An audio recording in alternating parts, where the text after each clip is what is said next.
любимой вдруг поссорил случай. Часто тот, кто любит, ссорится зазря. Вы в глаза друг другу поглядите лучше, лучше всяких слов порою взгляды говорят. И улыбка, без сомнения, вдруг коснется ваших глаз. И хорошее настроение не покинет больше вас.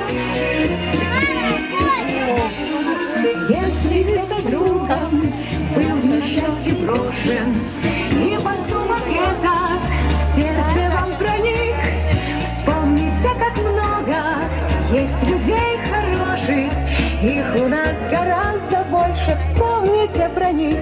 И улыбка, без сомнения, вдруг коснется ваших глаз.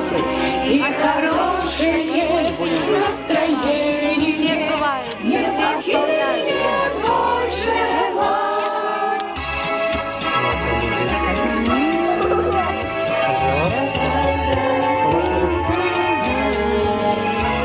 Хорошее настроение.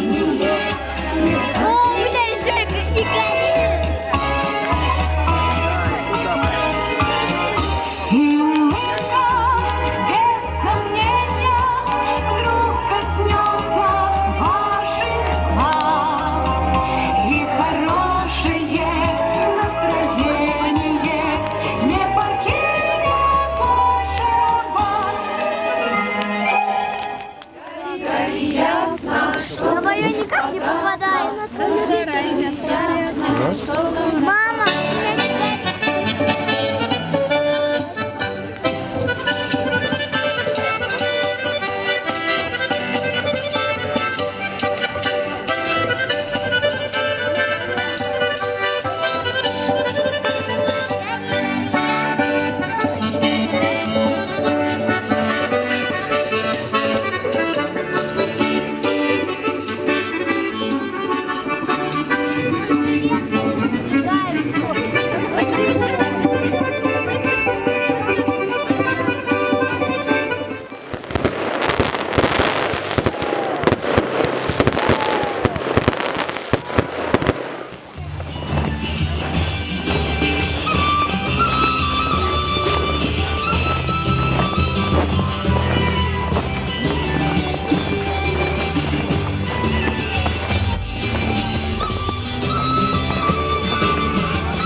Ехал добрый молодец по своей дороге.